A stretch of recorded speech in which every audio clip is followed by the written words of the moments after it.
Vandeham Shri Guru Shri Ataf Parakamalam Shri Gurun Vaishnavanscha Shri Rupam Sagrajatam Sahagana Raghunatam Vitam Tam Sajivam Sadvaitam Savadhutam Parijana Sahitam Krishna Chaitanya Devam Shri Radha Krishna Padan Sahagana Lalita Shri Vishakha Vitascha.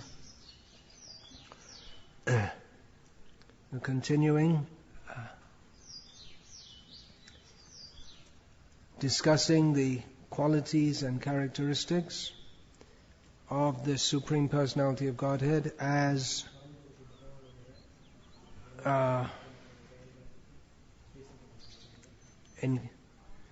captured in His names in the Vishnu Sahasranama,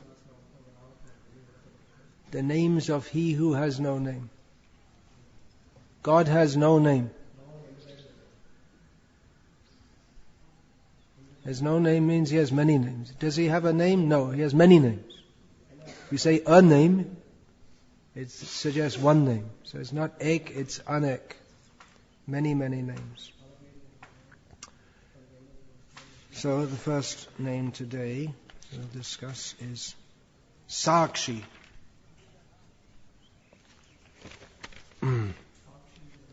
Which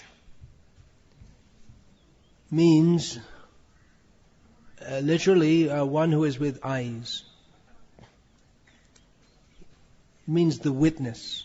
It's a common word in legal matters even today in India. Probably not in Tamil Nadu. It's a different word, it must be, but in other Indian languages, the word for witness. Hare Krishna. The word for witness is Saksi. Saksi means someone who has seen something, is cognizant of it, because many things we may see we're not cognizant of. Just like unless I drew your attention to it, you probably were not particularly cognizant of the building behind, although you're all seeing it, because your attention, I hope, is elsewhere. So a witness is someone who has seen something, has consciously recorded it, and is a reliable person to repeat or to describe to others what he has seen.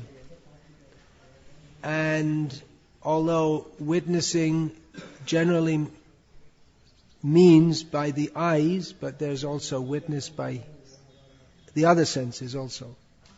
Srila Prabhupada narrated that there was some court case came during the time of British India where a British man was accused of insulting someone else. And the only person who else was present was a Brahmin who was called as the witness. So he said, well, I don't understand the language he spoke in, but this is what he said. And he just repeated the words that the Englishman had said. Even though he didn't understand what it meant, he was able to recall the sound due to having a good memory.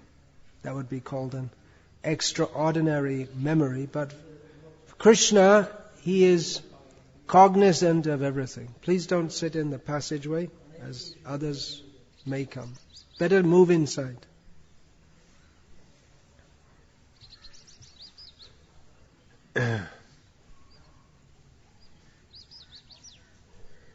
So Krishna is the witness of everything. By seeing, by hearing, by tasting, he witnesses. Just like you can't really say that some food is delicious unless you've tasted it. It's just theoretical knowledge. Sometimes we see something in a preparation, we say, it looks delicious. Then you taste it and, supposed to be a sweet and they put salt instead. So it looks delicious, but it doesn't taste delicious. So witness means to have direct sensual perception of an event or an object. Krishna sees everything from at least two perspectives. He sees everything, a witness generally sees everything from outside. And of course our ability to see is limited, but Krishna, even though he's outside of everything and he's the overseer, maybe we have the idea as God is on high, he's sitting in the heavens, so how can he see what's down here?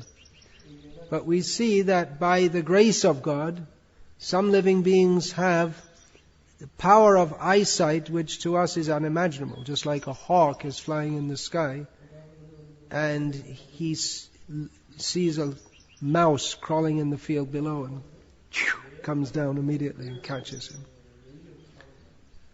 Or we have been told that there are satellites put into space by the American military, which, even this was many years ago, they were capable, so there were optic sensors or whatever within that were capable of, from space, which means actually not very far away, but from inner space, they're able to read the writing on a coin that had fallen on a street in Moscow. So they have such ability to witness. So Krishna, if there's some machine can do that, then surely Krishna can see everything.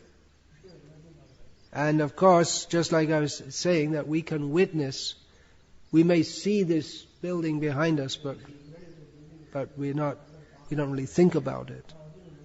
But Krishna is fully cognizant of everything.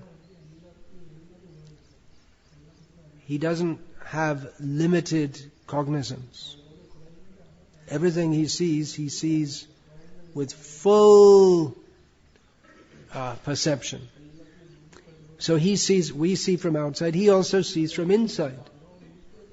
As Antaryami, the indweller, he sees everything from inside. And a witness in a court case may say so-and-so did this action, but the members of the court may also consider what is the motive of the person in doing so. That's often an important factor in deciding a court case. But Krishna sees all that also. He knows what is the motive of everyone as the indweller. So Krishna sees from all perspectives. He also, he is the one who gives the ability of sight, and he resides with the jiva within the body that jiva is presently occupying. And it is by the grace of Krishna that the jiva can see, touch, taste, smell, feel anything. So Krishna is fully cognizant of the jiva's perceptions, motives, hopes, and so Krishna is not only seeing everything, but he also sees how others see. Just like I am seeing all of you and the background here. And Krishna is also cognizant of how I am seeing. So he's a super witness. This Srila Prabhupada recounted that when he was at school, a Christian teacher wanted to refute the understanding of karma, of reincarnation. And so he said, well, according to the theory of reincarnation, said the teacher, we get different bodies according to our previous activities. But who is the judge? Who is the witness? That's all gone in the past. But the answer, Srila Prabhupada would say, as he recounted many years later to his disciples, is that Vishnu, the Paramatma, is the witness and the judge. So this name, Saksi, is very much, it's connected with the term Paramatma, which was just given, Putatma, Paramatma cha. What comes after that? Avyayaha, Purusha Avyayaha. Then Sakshi. So it's a name specifically for the Paramatma. There'll be other names later, like Keshava, Narasingha Vapu, which don't specifically refer to the Paramatma. And also it's a name of the Purusha, the word which just came, Purusha, Avyaya, Purusha. These names just came. Purusha Avyaya. In Bhagavad Gita is Avyaya Purusha. So, because Krishna is the witness from inside as the Paramatma, Kshirodakshay Vishnu, and from outside as Garbhadakshay Vishnu, he sees the whole universe, he witnesses the whole universe. And as Karadakshay Vishnu, the first form of the Purush, he sees the whole universe. So these names are all connected. It's important to understand that there is a Sakshi, because we cannot get away with secret crimes. Sometimes we think we can get away with doing, let me go away and do something, and no one will see me doing it. But Paramatma sees. Even if the government doesn't catch you, and you're able to get away with a crime for your whole life, ultimately the supreme government will catch you. The long arm of the law. There's a saying in English. The long arm of the law. There's a very long arm. It will reach you. But even if the long arm of the law doesn't reach you, then Krishna has a longer arm, the longest arm, and he will catch you. Actually, not even directly, through his representatives, who also act as Sakshi. Because everything we do is observed by the various devatas. All the devatas are present. Everywhere there's earth, water, fire, air, ether. And the devatas of those elements are also present. So they witness everything. The devata of day, the devata of night, of the directions. They see everything as representatives of the Supreme Lord. So this answers the objection of Srila Prabhupada's teacher, that karmana daiva netrena jantur deho bhapate. According to our activities and under the daiva netra, the direction of the devas, which means the Supreme Lord and the various demigods, a person gets jantur, gets a new body. So this is mentioned in, I'm getting a little out of order here, Upadrashtanumanta cha. This is Krishna describes himself as the Upadrashta. Means he is the secondary seer, or witness. The witness of everything, as the super soul, the Paramatma in everyone's heart. Krishna is the seer. Upadrashta means he also sees. He's not. Why is he not called the primary seer? And why is the living being not called the secondary seer? Because Krishna is not very interested to see what the living beings are seeing, but he sees it anyway. And Anumanta, he allows things to happen. He allows certain things to happen. But he's not involved. In Gita also, Krishna describes himself as Saksi, Gatir Bhata Prabhu Sakshi, Nivasa Sharanang Suhrit. So these are various terms by which Krishna describes himself. Gati means the ultimate goal. Bhartu means the husband. Prabhu means master. Sakshi means witness. Nivasa means the abode. Sharanam means the shelter. And Suhrit means friend.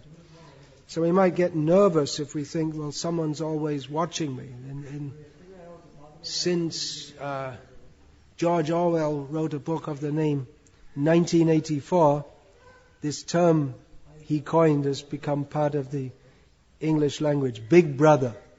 Big Brother is watching you. There's the idea that wherever you go, whatever you do, there'll be cameras on you, and you can't go away, you can't be in privacy.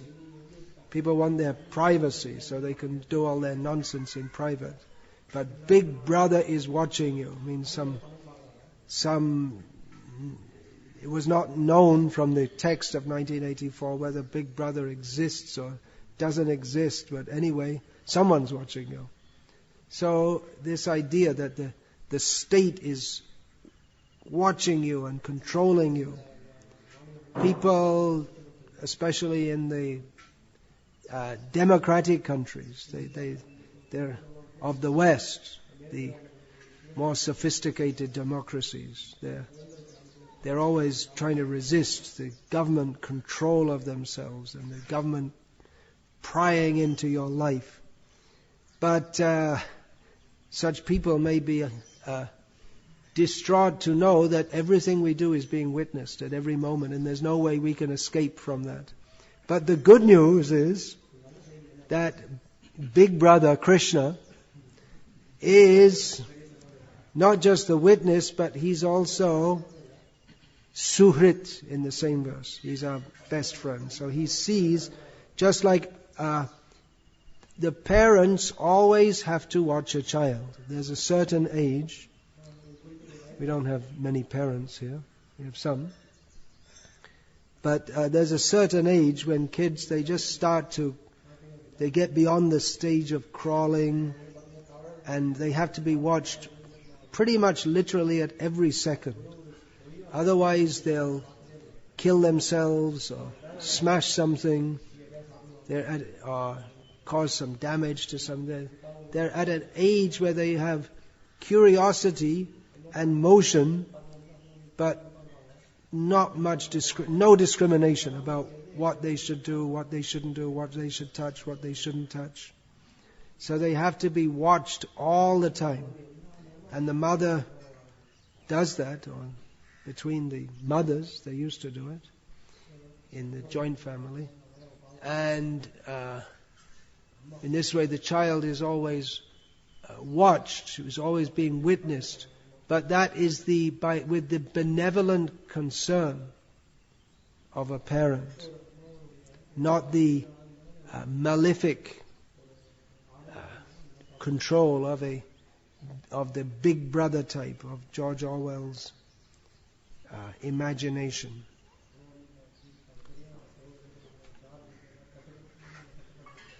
What else?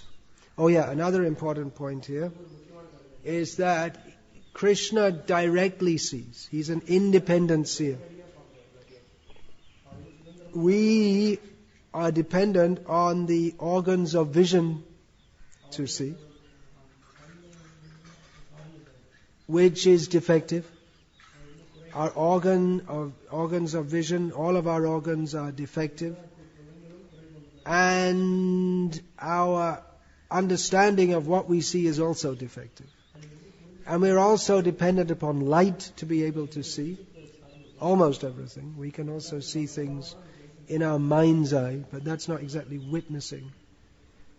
And we can, so we're dependent upon light to see, and we're also dependent upon the various demigods. The demigod of the sun also oversees vision.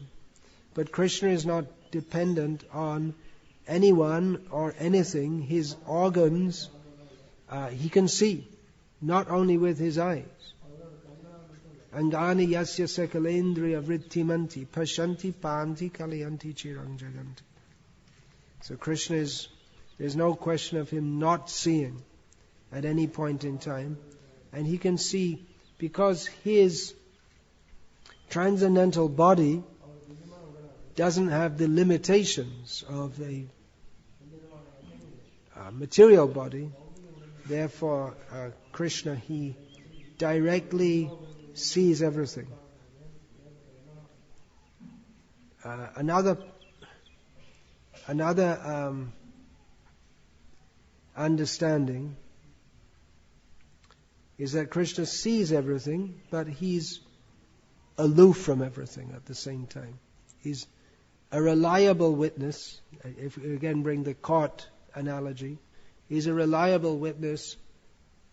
Not that he has to give evidence to anyone, but generally every witness will not simply see something, but he'll interpret that. Who is good, who is bad. And we ourselves, we tend to remember things the way we want to. Just like if there's some argument has taken place between two people and different people have witnessed that, they may report it differently. If one is on the side of protagonist A, he may say, well, actually he was speaking very reasonably and it was the other one who instigated the fight, and the supporter of protagonist B will say, no, it wasn't like that.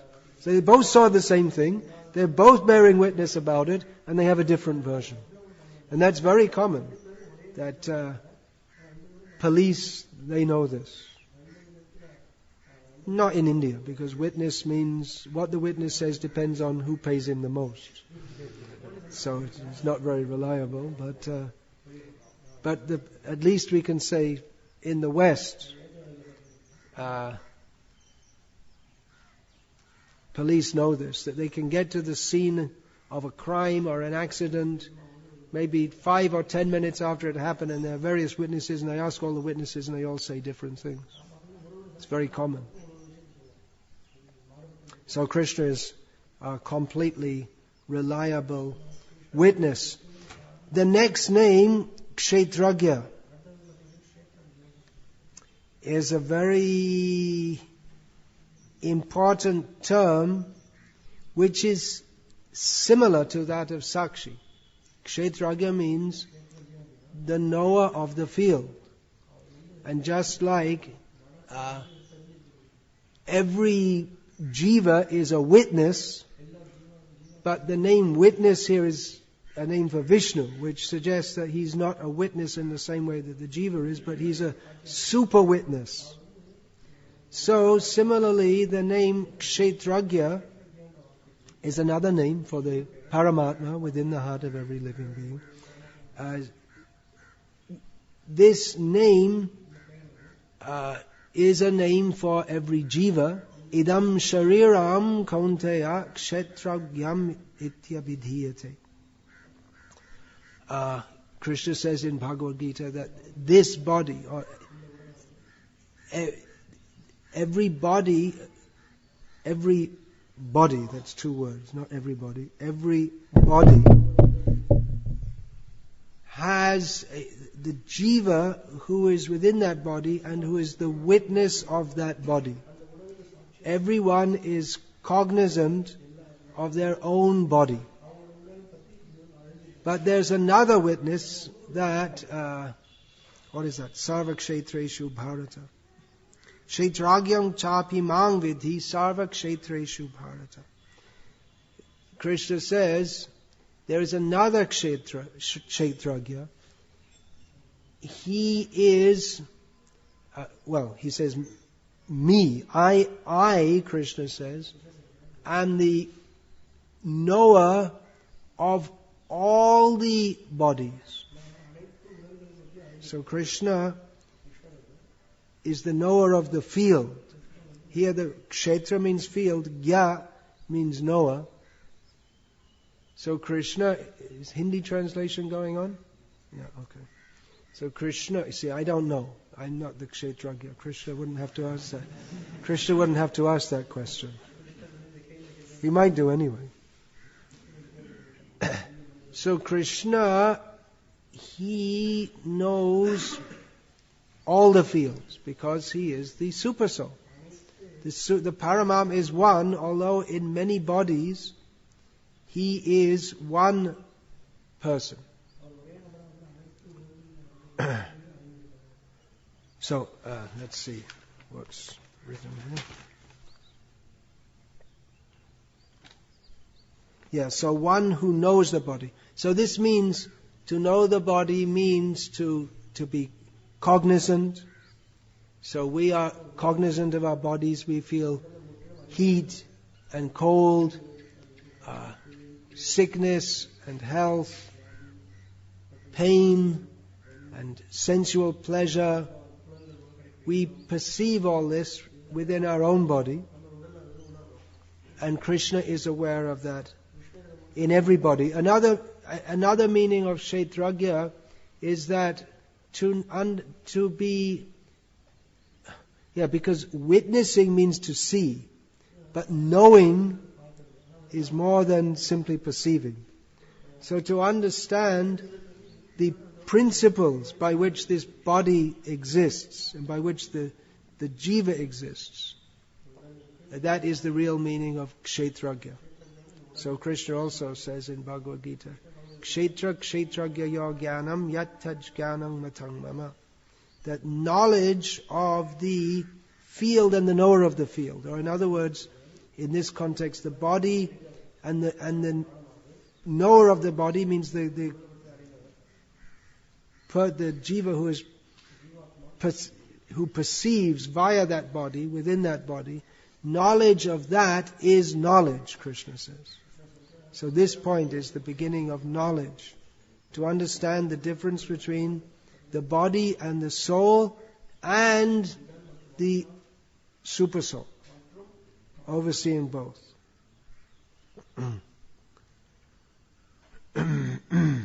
So this is the meaning of Ksetrajnah. It's also, that's also a name of the Paramatma. And by the grace of the Paramatma, in the course of my reading, I came across Vishwanath Chakravarti Thakur's commentary on Bhagavatam, Canto 4, Chapter 20, Text 7, in which he describes 7 qualities of the... 9 qualities that distinguish the Paramatma from the Jiva and his body. So you see, there's Kshetra means the body, Ksetrajnah means the knower of the body, the Jiva, and Ksetrajnah also means the Paramatma, who is the knower of the body and the Jiva. So it's quite pertinent to read it during this description of the Paramatma. The 9 differences by which one can understand the difference between the Paramatma and the Jiva and the body that the Jiva has, and also by these 9 differences also demonstrate the 9 differences between the Jiva and his body. So the Paramatma, this is another meaning of Paramatma. Para means other or different.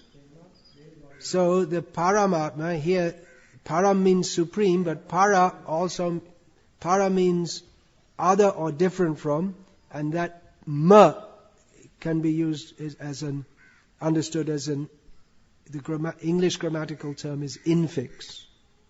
Just like we have Parantapa, the name for Arjuna. Para means others, tapa means scorcher. So it means scorcher of one's enemies. So the na there is an infix. It's a consonant inserted just for ease of pronunciation. So Paramatma can be understood like that also. So the Paramatma is different from the body and the Jiva. So that's the first difference, that he's different. He's categorically different. He is one, whereas the jivas and their bodies are unlimited in number. Nityo nityanam chaitanas chaitananam eko bahunam yo vididhati kaman.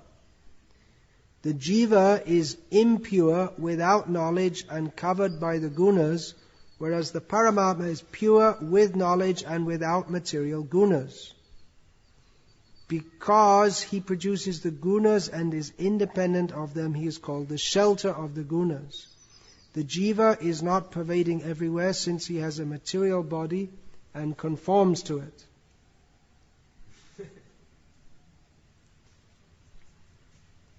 The jiva has limited ability to translate.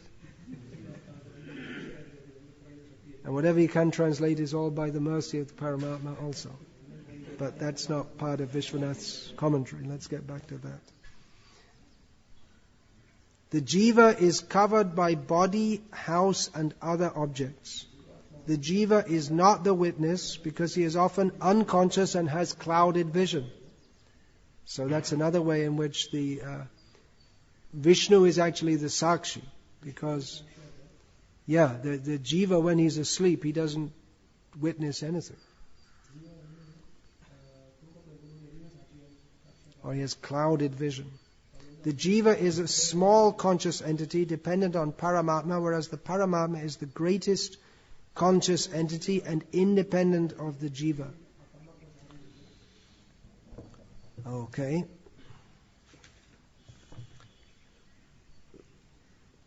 Yes, the jiva is the Sakshi of a limited field and Vishnu of all fields. Krishna says that to this knowledge of Kshetra and Kshetrajnah, I just quoted that, is knowledge. So this the subject matter of chapter 13, knowledge of the interactions of Prakriti and Purusha. This is a very,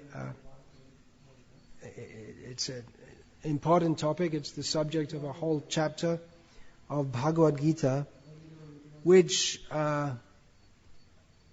in that chapter the term Purusha is mentioned several times. So the name Purusha, which just came here in the Vishnu Sahasranama. So this Ksetrajnah, Vishnu as Ksetrajnah, that brings together this understanding of him as Ksetrajnah brings together the conceptions of him as Purusha in the sense of being the Purusha avatars and Sakshi. Now another, because he's Abhijna and Swara. He's directly and indirectly conscious or knowledgeable of everything. Indirectly means he's directly conscious of everything. Indirectly means that this field is not really his field. He's not that much, it's not his field of concern. So another meaning of Kshetrajnah means to know the field. Krishna is interested in the spiritual world. Krishna is the knower of the fields of Vrindavan, or the forests of Vrindavan. The spiritual world, which he knows and the jivas do not. So Krishna gives information of that field to us, of the field in which we really need to go to, and the field where we really belong, and in the field in which we can personally interact with the Kshetrajnah. No longer any need of sitting down and discussing Bhagavad Gita in the fields of Vrindavan. So one more name I'll go through today, and that will finish the second verse. And so Akshara is the next word. It means not subject to decay. Imperishable, unalterable. Akshara, according to Monia Williams, means meltable. That which can melt. That means its basic constituency changes due to some outside intervention.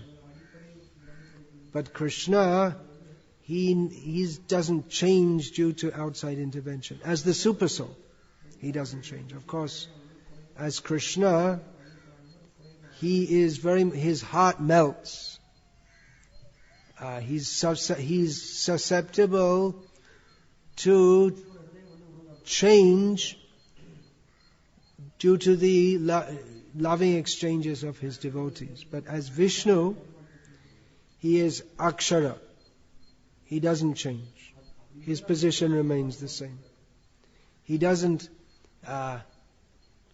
he's not affected by the activities of this world. Namam karmani limpanti, name karma phale spriha. He is not, Krishna is not affected by the activities that others perform within the field. The field means the body, can also mean the field of activities of the conditioned souls is the material world, which is karma kshetra. Particularly human life, that is known as karma kshetra. It's a situation in which one acts and produces reactions. So Krishna is aloof from all this. He's upadrashtanumantacha. He sees and he allows, but he's not involved and he's unchanging. Others change. They change their bodies. They change their attitudes. They change their moods. But as the Supersoul, Krishna is the perfect neutral judge. Completely neutral. So this name is very similar to, but not exactly the same as Avyayaha, which means can gradually deplete. And Akshara means not subject to decay. Another meaning of the term Akshara means A, which is the first letter in the alphabet, and Ksha, which means the last letter. So Krishna is the beginning of everything, the middle of everything, and the end of everything. But there's no end for Krishna. So we tend to think of in terms of beginning, middle and end. But actually it's all cyclical, as Dhrutakama Prabhu is presenting in various conferences. The Vedic understanding of time, which is actually far more appealing to the intelligence than the idea that God or whatever suddenly did something. He had a whim and created everything and then threw most people into hell and brought a few to heaven, and then it all finishes. And a blip in time. Or the scientific theory, scientific? Well, it's called scientific.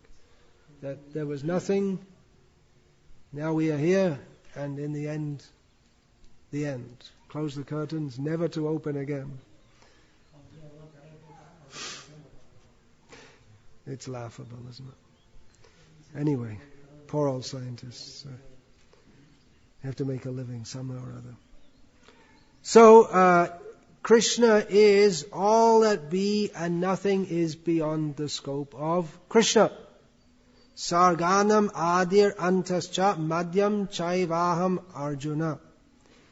Of all creations, Krishna says, I am the beginning, the middle and the end, which suggests there's more than one creation. So Krishna is everything. It's another way of Krishna saying that Krishna is everything. Okay, Hare Krishna. That's it. That's all I have to say. And a lot more could be said about He who is everything. The beginning, the middle, and the end of everything. But I want my intelligence is not unlimited. Believe it or not, I hereby declare to all of you who probably weren't aware of it, that my intelligence is not unlimited. But as there's beginning and a middle and an end of everything, so this class was begun. It's had the middle, and this, folks, is the end. Close the curtain and go and take prasadam. Hare Krishna. Any questions, comments, protests? No tomatoes, please. No tomatoes for this kind of class. Yeah. If Krishna is not so much interested in what we do in this material world, is he interested in our Bhakti Yoga? If Krishna is not much interested in what we do in this material world, well, he is. It's not that he's uninterested. I said that, but of course he comes again and again. Yada yada hi dharmasya, glani bhavati bharata. He comes again and again in this world to help us. But his own personal interest is in the spiritual world. When I say he's not interested, it means he's interested to get us out of this mess. But he's not personally interested in enjoying it, because it's not very enjoyable. It's just like a decent citizen in a country may be concerned about the condition of the prisoners, but it's not that he's hankering to go to the prison and experience life in jail, because it's made to be unpleasant.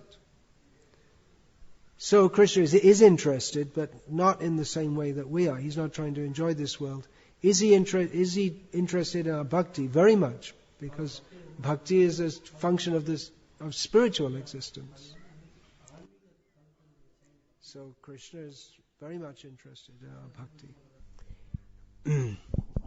Akshara, one common meaning, or the best known meaning among people in general, of the word Akshara is syllable.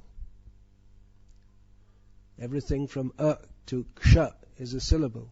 So that's already been explained as everything in existence from beginning to end. But it literally means syllable. And particularly the syllable Om, which is considered the primeval syllable from which all other sounds emanate. There's a great Vedic science of sound. So particularly the Om, that is called Akshara. Akshara. In Bhagavad Gita, Krishna refers to that. Yad Aksharam Veda Vedo Vadanti. The syllable that the knowers of the Vedas know. So in this context, Akshara specifically means Omka. So Krishna is also Omka. Pranava Sarva Vedeshu. Krishna says that in all the Vedas he is Pranav. Pranav is another name for Om. Regarding Akshara, Arjuna asks Krishna about what is the meaning of several words, and in one of them is Akshara, and in reply, this is in Bhagavad Gita of course, in reply Krishna says, Aksharang Brahma Paramam. So Akshara means Param Brahma, the supreme reality, and Arjuna himself shortly after that will say to Krishna, Param Brahma Bhavan, you are that Param Brahma. So in this way we also come to understand that Akshara is Krishna. Now a literal meaning of Akshara is that which does not melt. Kshara means melting. So non-melting, non-meltable. Krishna as the Paramatma, the Super Soul in everyone's heart, sees everything, but he is aloof from everything. He's not, he doesn't partake in the happiness and distress of the conditioned souls. He's as a judge or a police officer, a dispenser of the law, has to be aloof from emotions and concerned with the application of the law. So otherwise, you see, if every time some criminal was brought into the court and they cried and the judge also started crying, then he wouldn't be a very good judge. The judge has to appear somewhat hard. Not hard, but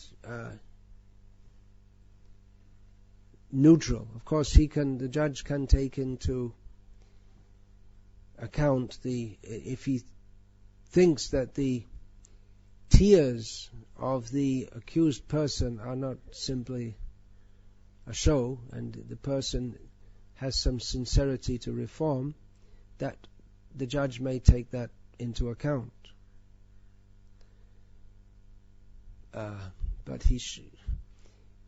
But the whole purpose of the judge is to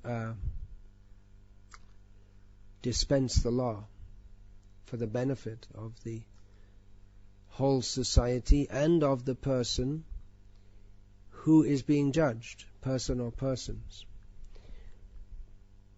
So in this way, Akshara, non-melting, he's Saksi, he's the witness and the judge.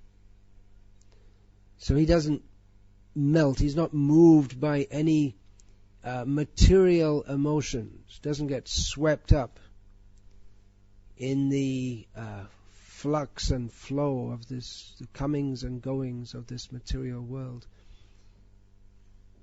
But he sees with the eye of eternity that people, some disaster, we may be very much disturbed by some disaster, but those who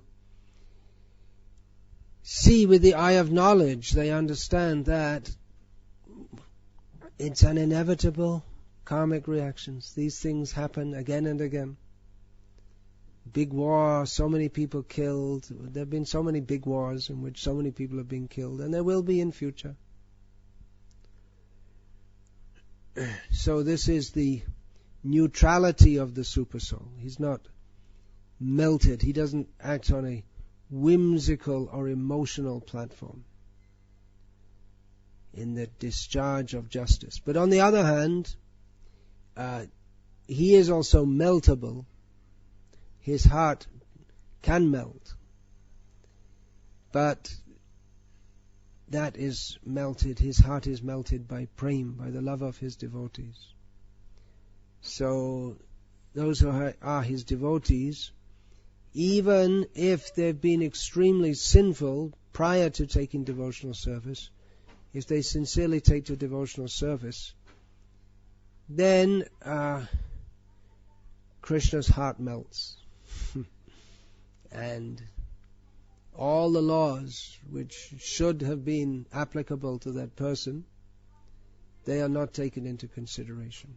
The example is there of a Jamil who even a slight touch of feeling for Krishna, he's calling out the name Narayana, because he remembered the Narayana who he had worshipped in his youth, or even because Krishna is so kind that even someone calls out inoffensively, maybe not lovingly, but without directly making offenses. Krishna is so lenient that his heart melts. So as Vishnu, he is Vishnu dealing with this material world. He does that. It's a function which he performs. So he's aloof. Upadrashtanu mantacha. He sees, he allows things to go on, but he's not personally or directly involved. But for the devotees, Mahatmanas tumang partha daiving prakriti mashrita. The devotees, they come directly under the supervision of Krishna's internal potency, who is Radharani, who is non-different from Krishna. And she, Srila Prabhupada writes, represents the compassionate nature of Krishna. So compassion is one of those horribly misunderstood words. People think that compassion means to improve people's material condition, which is just another way of prolonging their material condition. So it's not compassion at all. Yesterday, when the Rath Yatra was stopped for some time, I happened to be standing next to some shop which had a picture of Shirdi Sai Baba, the face of Shirdi Sai Baba. I don't think there's any old depiction of him, but it's quite popular in this way. But there's a picture of him with his face oozing compassion. You've all seen these pictures. Like I say, I don't think there's any actual real picture of him or photo of him from the time when he lived, but they've made a caricature of him like that. So I was thinking, it was just like someone will go and they'll pray to Sai Baba and think that, oh, so compassionate, he cured my backache. And it's just ridiculous. What they think is compassion is a crime, actually. It's just prolonging one's material existence.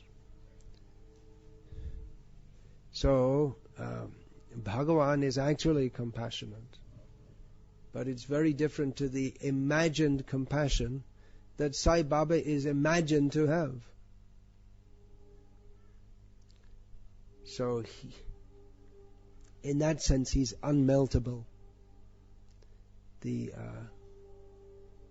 As the dispenser of law, but he melts out of love toward himself. Then, as the maker of the laws, the sole dictator of everything, the maintainer of the laws, he can say that someone, even if they've been the most sinful, if they show even the slightest actual love for me, I'll immediately release them from everything. And no, people may protest, that's not fair, but we're all under the control of Bhagavan. So what's fair is what he says is fair, and you can't argue with that.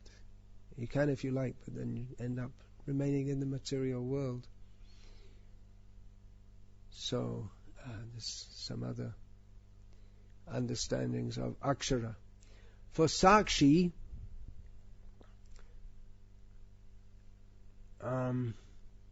one point I'd made, and there's Krishna as the witness, we can't get away with doing anything sinful. We think we're doing privately. No one will see me. We can't get away. There's a witness. But it works in another way too, a much more favorable way, that we might think that I'm doing all this devotional service and no one ever noticed, but Krishna sees. We're not performing it to show others how great we are, or let everyone see how much service I've done. Even one may do very privately, unseen, but Krishna sees everything. That we should be confident of. So there's another way. He sees the devotional service performed by his devotees, even if anyone else doesn't see. We should be confident that Krishna is witnessing everything that we are doing. Krishna knows. Or even if we're blamed for doing something that we didn't do, or we're blamed of having bad motives or whatever, we know that, well, ultimately Krishna knows. So the world may be against us, but Krishna knows who we are. There's a case in Chaitanya Leela of Gadadhar Pandit being blamed by all the followers of Chaitanya Mahaprabhu, that why is he hobnobbing with this Vallabha Bhatta, who's an offender. But Gadadhar, he didn't protest, he just accepted it. He said that, well, Chaitanya Mahaprabhu knows what my intentions are, so what can I do? He wasn't of the type to protest to everyone. He was a very quiet type. So he just accepted everyone's blaming him. Of course, it's not to say that he was ousted from Vaishnava society. They weren't that extreme with him. He was, as long as Chaitanya Mahaprabhu didn't throw anyone out, as he did sometimes, no one else would throw anyone out. But he tolerated all of that, knowing that, well, Chaitanya